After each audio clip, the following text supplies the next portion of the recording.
Sveiki, žiūrite laidą Valandas su Sruta ir su jumis sveikinasi vedėjas Giedrius Sruta. Šiandien lankysimės pas žmogų, tai yra buvusį žmogų, vaiduoklį, praeitėje garsiausią vaiduoklį ir dabar jis dinga iš TV ekranų ir mes jo nebematome. Kodėl jo nebematome? Gal todėl, kad jis vaiduoklis?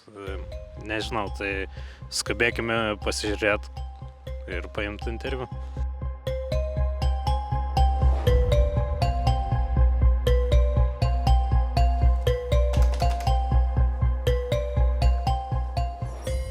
Sveiki, aš vaiduoklis čia Vaidenas.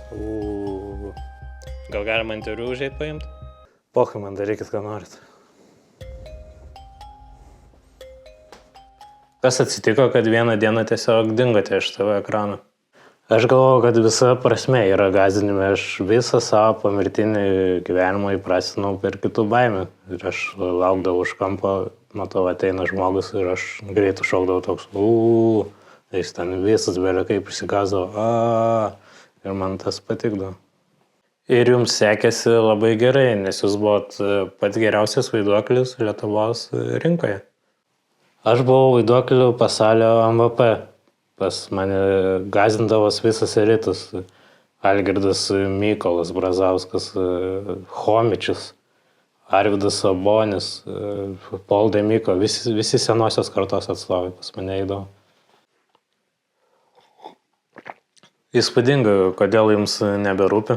Tiesiog pavargau nuo dėmesio, mane pradėjo gatvėje atpažinti, sako, čia tas populiarusis vaiduoklis, pasidarom biril.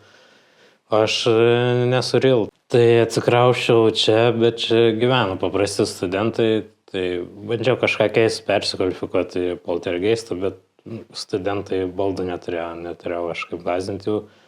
Tai sakau, gal reikia indus daužyti. Bet studentai indų neturi, iš vienkartinių valgo.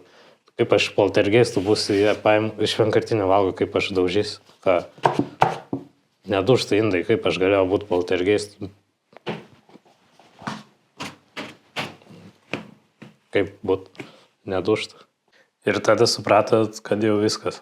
Tai dar bandžiau dūmus supūst chatai, kad tipo, aš nėra iš dūmų ir gąsdint studentus ten pripūti dūmų, tipo, ir studentai, aš dėstytojas, aš parašysiu jums 2, bet nesigauti, negali gautis, kai dūmai apelsinų kvapą. Tu negali išgąsdinti žmogaus, kai dūmai apelsinų kvapą arba braškį. Tu neišgąsdinsi, turi būti šūdų kvapą ar kažką, bet tiesiog nesigavo.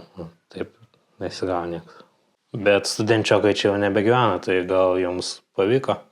Ne, tiesiog pabrango šildymus 2 eurus ir jie piso fraką pas tėvus gyventi. Ir kokia buvo jūsų reakcija? Pažiūrėjau jos ir sakau, pohai, man darykit, ką norit.